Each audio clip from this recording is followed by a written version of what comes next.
Hello and welcome back to the Showing Up to Your Life podcast and YouTube channel. My name is Art Burns and I'm really excited to be here with you as I am every single day. And so yesterday, actually pretty shortly after I recorded yesterday's video, I went upstairs. My office is here in the basement, so I hear everything going on upstairs. And so I went upstairs to check in on everyone, my two kids as they're doing their thing. And so my daughter asked me to, she said my computer charger is up in my bedroom and I'm about to lose, my computer's about to run out of batteries and I can't leave, I can't stop what I'm doing here. So I was like, I'll go get your computer charger for you. That's okay. Now, sure, there's lots of importance and there's many reasons why you would want to, teach your children to do things for themselves, and I'm no different from that. I mean, there's plenty of times where I do use the opportunities that we have as lessons to say, self-advocation and self-sufficiency and how important those are. But clearly this is one of those situations where it was just a particular circumstance that she needed the help, and so I chose to be kind. Right? I chose to be compassionate, to see that she was in a moment of difficulty. And so I said, sure, my dear, I'll go up and I'll get your charger for you. No problem. I didn't make it like I'll do it this time. There was no strings attached. There was no ulterior motive of any kind. It was just me doing something kind and compassionate for her because I saw that she needed it, right? Again, if she was just, hanging out watching TV, I might say, you can go get it yourself, right? Or, use that moment as a different lesson to teach, right? But in this particular circumstance, I could tell that she, she just needed the hand, right? And that's the way it goes, And so then something really funny happened. I went upstairs, I got the charger for her, I brought it down to where she was in the living room, and she's like, I can't believe you did that for me. You're so kind. You're too kind, she says. Too kind. And I was already kind of walking into the next room because my son was in there and I knew that he needed a snack and stuff like that. And so he's at the kitchen table and my daughter's in the living room, kind of doing her thing in there. And as I was like walking from the living room towards the kitchen, I said over my shoulder to my daughter, I said, there's no such thing as being too kind. You can't be too kind. And as I finished saying that, I had entered into the dining room and my son, who's on his computer, says, true dat. You learn such beautiful lessons from young children, and I love it. My kids are, my son is 9 and my daughter is 12, and so that's exactly what I want them to think, right? I want them to understand that there is no limitation to kindness, and there is no time that is inappropriate for kindness either. Okay, and that's a big one, right? And that's a really, really the heart of, I didn't just want to tell you that story out of the blue. The story that I told you about my kids, it means something here to the video that I'm making today because, compassion, as I talked about yesterday, right, in the video, I hope you got to see it. And if not, you always have a chance to look at it again. The importance, what I talked about yesterday was the importance and the value of teaching children the mindfulness exercises that I talk about here with you all, right? When we can teach our children to exercise mindfulness and to practice mindfulness, right? What comes from that is a non-judging awareness of their experiences and their emotions and their sensations and their thoughts, which is all allows them to build a level of resilience, right? As well as, remember the 4 constituents of well-being, right? Resilience, outlook, pardon me, seeing the positive outlook, the potentially positive outlook in other people and situations. Pardon me.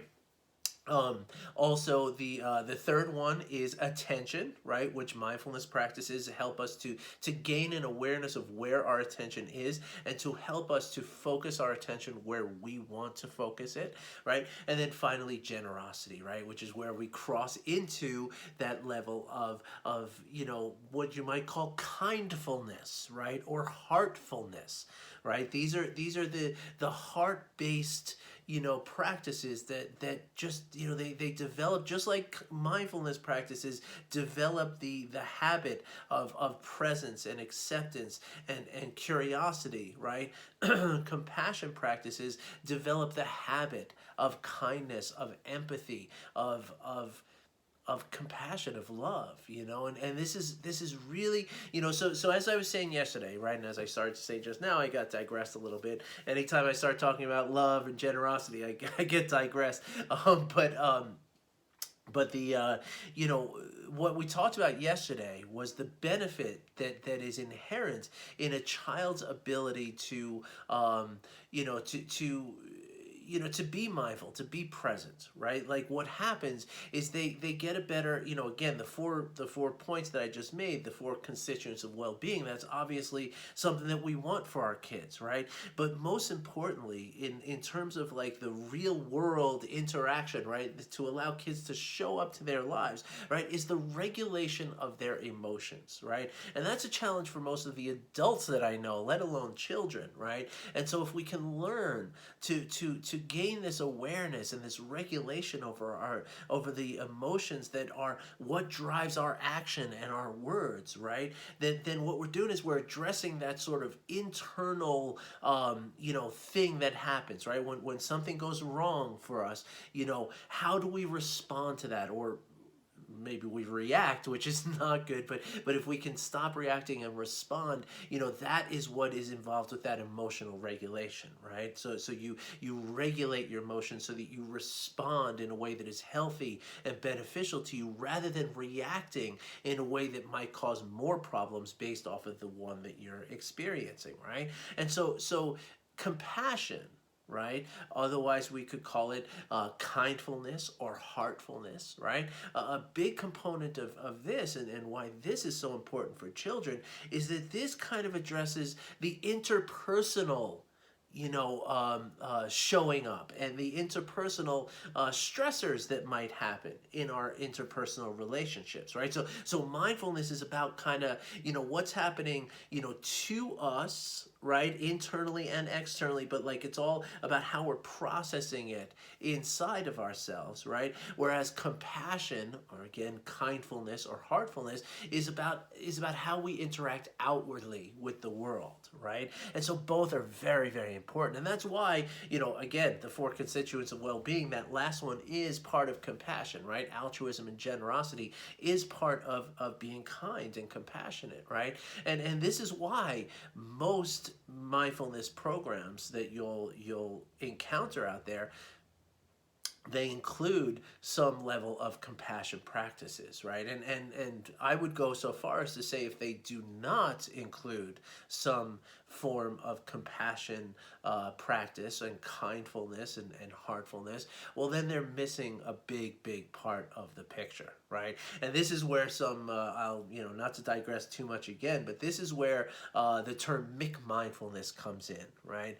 When you I don't know if you've all heard that term before, but mick mindfulness is like, it's sort of the categorization of sort of the fast food version of mindfulness, right? Which is really just rooted in kind of that first part of mindfulness, right? Which is just regulating our own emotions and kind of taking care of ourselves a little bit, right? And the sort of accusation of the folks who came up with this term mick mindfulness, right, is that if mindfulness doesn't contain the deep and beautiful practice of compassion, of caring for others, well, then again, it's like it's too thin. It's like it's not as nourishing, right?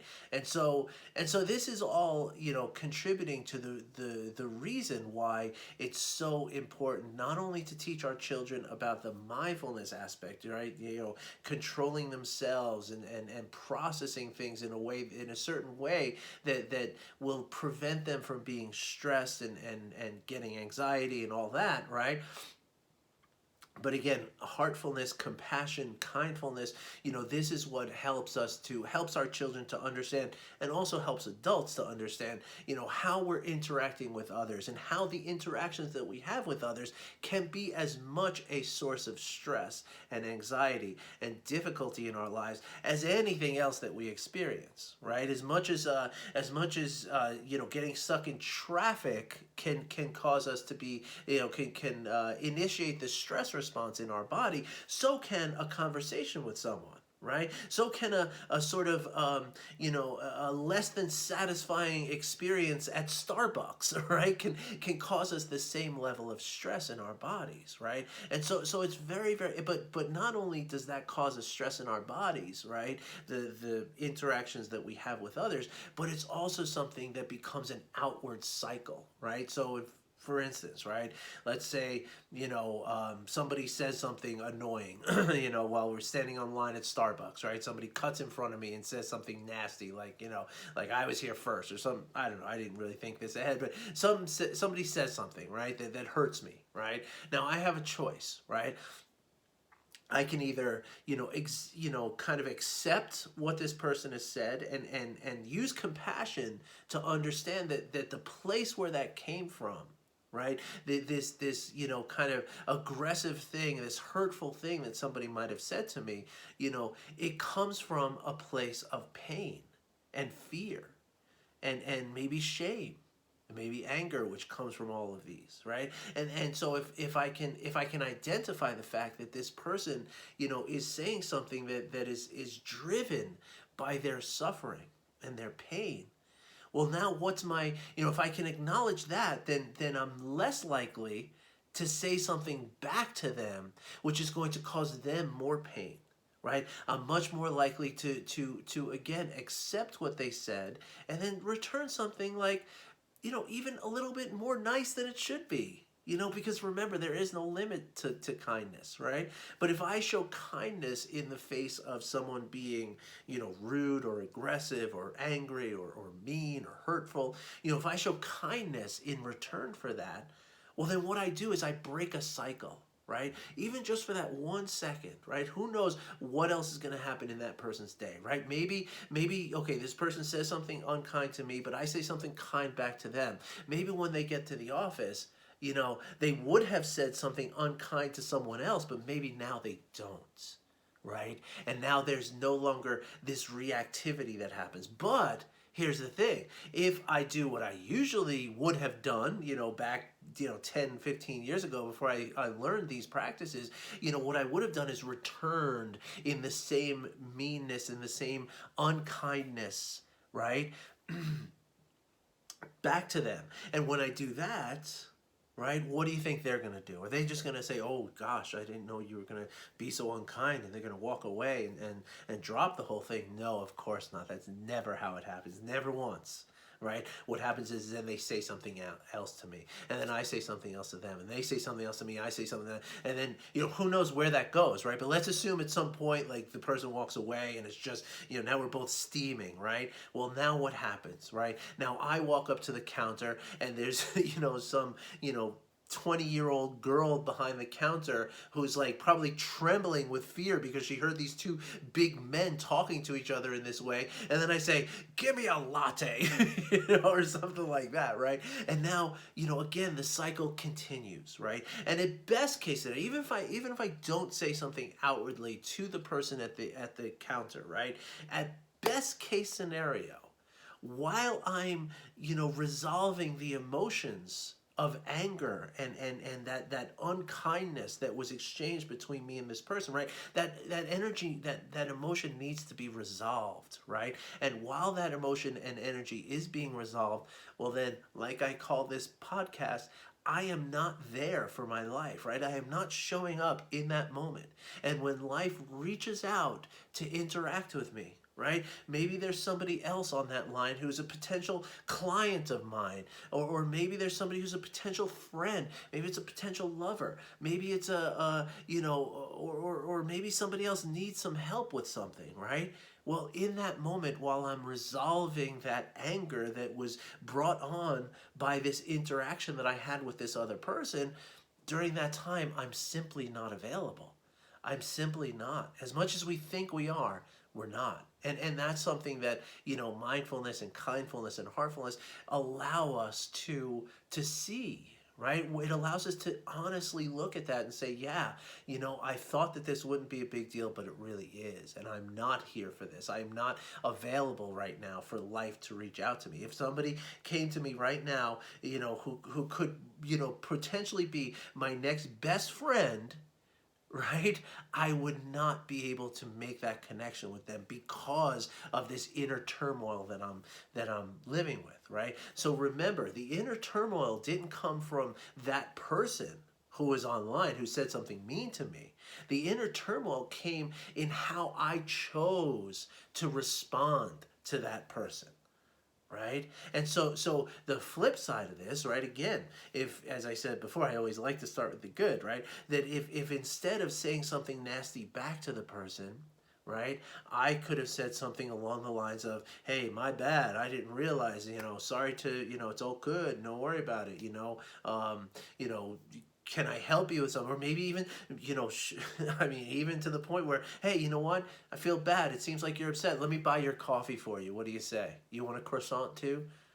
If I did that, right? Now, I'm not saying that you should always buy gifts for people who yell at you, but you can at least be kind, right? And by being kind on some level, right? Again, what that does is not only could it impact that person's day and every other person that person's going to interact with, but what it also does is it allows me to stay here, right? It allows me to be perfectly balanced. And then so the person behind me, might say, hey, that was amazing the way you handled that. Could you and I sit down and have a cup of coffee together and talk? And that might be my new best friend. It might be my new life partner. It might be somebody who wants to hire me for something. Who knows? Right?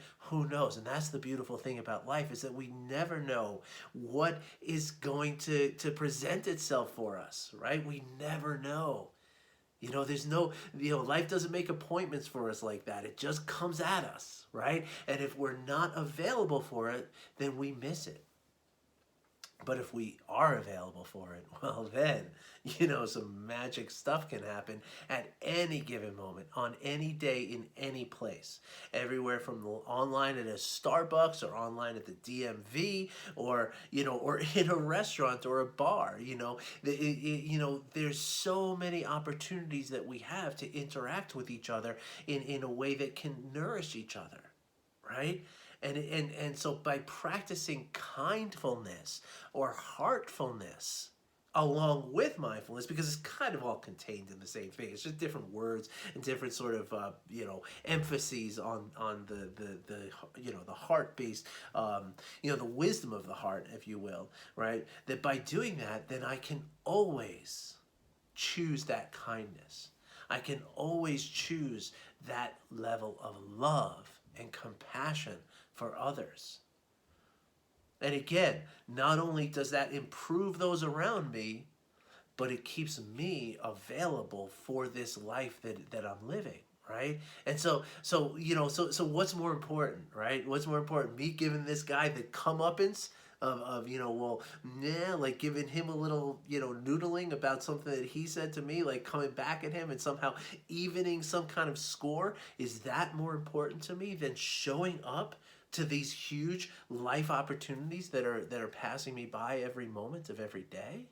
Oh, I don't think so. I think the latter is far more important, right? Because again, as I tell all of my clients when we start talking about compassion, that guy, 5 minutes from now, he's going to be sitting in his office, being grumpy and doing whatever he's doing. He's not going to remember me, I mean, sure, maybe, if I'm strong enough and I angry enough and yelling enough, maybe he'll remember me, but does that matter, right? And no, it doesn't, because that person is now gone. Like, he's not in my life anymore, right? But my life is still here to live.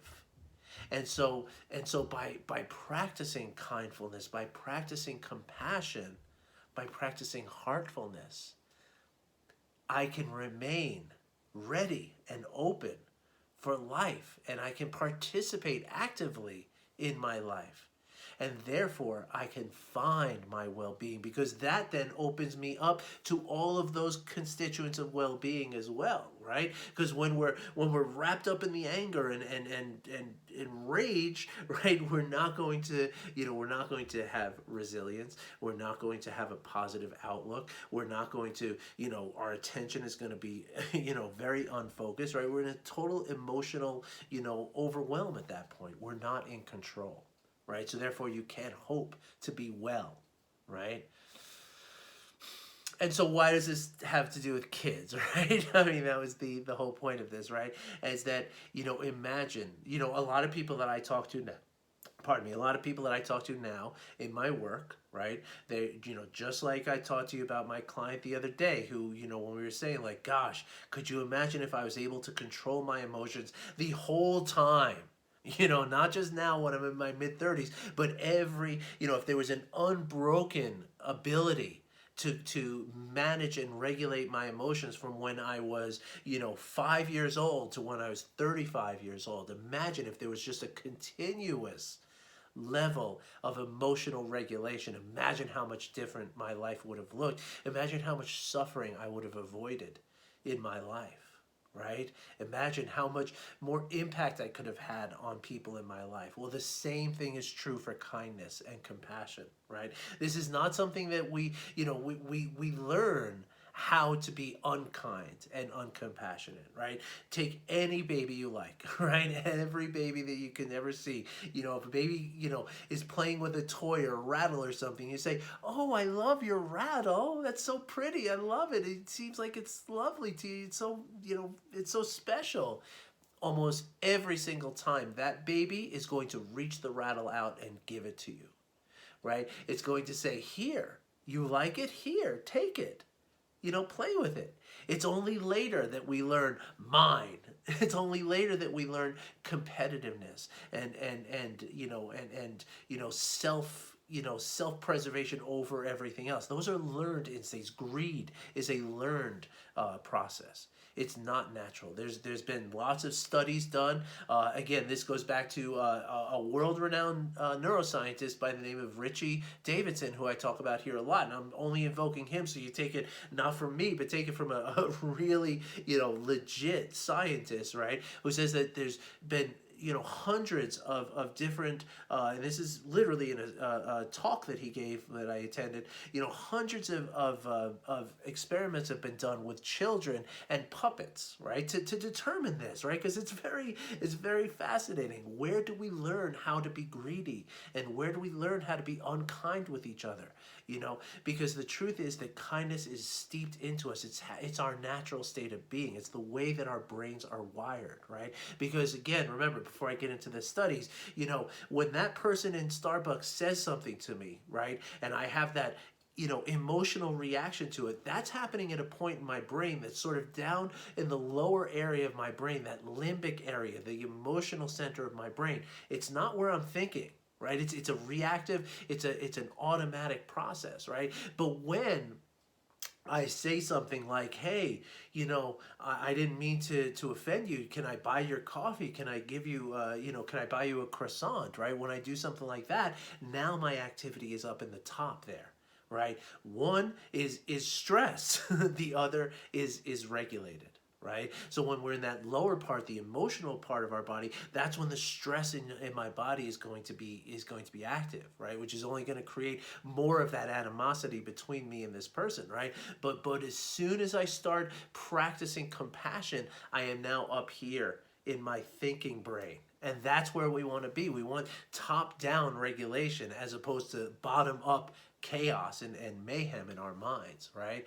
And so getting back to the studies, there's been tons of these studies done where they have like one puppet and they show like little babies, like 6-month-old babies, right? And they'll have one puppet that is kind and giving things to the other puppet, and being, speaking in a nice and calm and kind voice and this kind of thing. And then they'll have the other one who's aggressive and taking stuff and being mean and like angry towards the other, right? This is literally how they do it. And like 100% of the time, the babies are going to gravitate towards the puppet who is showing generosity and kindness and altruism, right?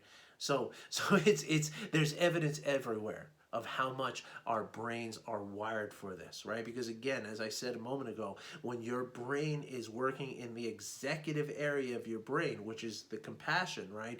There's no end to that. There's no point at which that's going to damage you, right? That's healthy. That's well-being, right? But when you're in the bottom area and you're getting into that stress response, that could kill you eventually.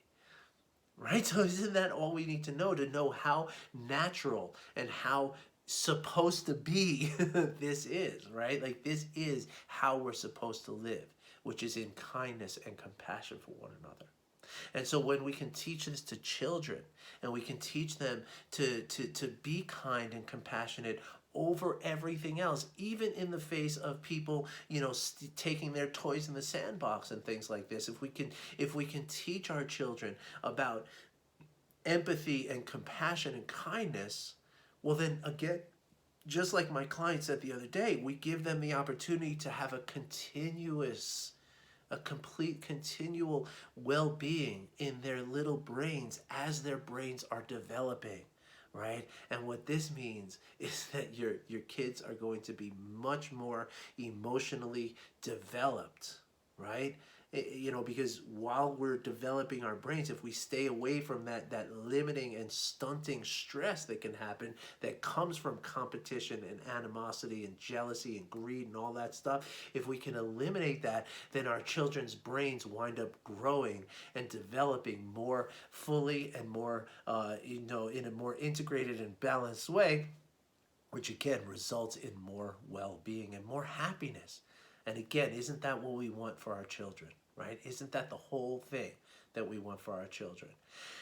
And now once again, and I didn't even address today, it's getting a little long this video, but I'll talk for a minute about self-compassion, right? That when we can develop self-compassion, right, what we do is we take away the fear of failure, right? And when kids can learn self-compassion, right, there's no body, shame. There's no perfectionism. There's optimism. There's less anxiety, less depression, less, the body shaming thing can be a very, very big deal for young children, right? That's what develops into things like bulimia and anorexia, right? And we can avoid all that with the simple process of self-compassion. And the way that I teach compassion is it's not self-compassion and compassion for others, it's compassion.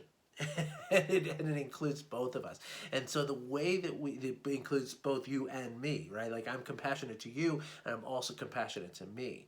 And when we can teach our children to do that, well, then we're giving them superpowers at that point. Seriously, superpowers. And I'm not even overstating that. Literally, they are going to be so much more, ready for life than they otherwise might be, because of that self-compassion and compassion for others. And again, the best way to teach your children how to do this is to model it for them, right? The other day, a neighbor of ours here, they just had a baby, and I just saw the baby for the first time, and she's so cute and sweet, and I was outside for a second. My son was in the living room, watching a television show or something, and I was at the front door, and I was talking to them, and I took a few moments to just talk about how beautiful the baby was, and how, just really overflowing with kindness. And I walk in the door, and my son says to me, and he's like in his Pokemon world and stuff like that. I didn't even think he was paying attention. But you know what he said to me? He says, "Dad, you're a really kind man." I mean, first that was like, wow, that is so cool that he recognized that. But what's really important though is when I'm not teaching him in that moment, right? I was just doing my thing, but he was picking up on it. right? And he's learning about it, and he is then, because he emulates me because I'm his dad, if he sees his dad being kind, then that's what he believes is the way that he should be in the world as well. Again, I'm laying the groundwork and the foundation for him to be happy and fulfilled and well for his whole life. So if you'd like to learn how to practice compassion, because it's very, very simple. It's just like mindfulness, right? Like, in mindfulness, what we do is we just, we focus our attention on what we're doing, on the present moment. And when we find ourselves thinking about something outside the present moment, just bring ourselves back. Same thing with compassion, setting the intention to be kind to everyone all day and kind to ourselves. And then when we find ourselves not being kind to someone, just reset and bring kindness. And if you do that often enough, it's just like going to the gym. Right? If you lift weights with this arm, this muscle gets bigger. If you practice kindness over and over and over again, this muscle gets bigger. You practice your attention over and over again, this muscle gets bigger. It's the same concept, folks. And so a lot of people benefit from having a coach to help them, just like a personal trainer at the gym. And so if you're one of those people, I would love to talk to you about it, okay? It's not expensive. It's very rewarding, and it's one of the best things that, I hear from my clients all the time. Like, if I had done this 10 years ago, oh my gosh, I would be so happy right now. I can't believe the changes that have happened. I had one client a few weeks ago tell me that if I had told her what would happen over the course of a year, if I had told her how good her life would have been a year from when we started working together, she would have called me literally a snake oil salesman, and she would have run away from me. Right? It's that big. It's that good. So if you're interested in learning something about that, then get in touch with me. And it doesn't have to be a year, by the way. Most of my clients don't work with me for over a year, but many do, because it's that good. All right, everybody. So thank you. I really appreciate you. I wish you well. Thank you for listening. Thank you for watching. And I hope I hear from you, okay? The ways to get in touch with me, you can just comment on the YouTube video. You can reply to the email that you got. Or you can simply go to my website, artburnscoaching.com, and book yourself a coaching session. It's no charge. I pick up the cost on it. So just, you go on my website. There's a little banner there that has a clock on it. It says book a schedule some time or something like that. Just click on it. Completely free. No credit card involved. Just you're going to go into my calendar. You're going to find a time that is highlighted the right color that's available. You go in there. Whatever works for you, you book a time, and we're set, and I do the rest of the work. I would love to do that for you. I really would. Thank you for listening. I wish you well. Have a great day.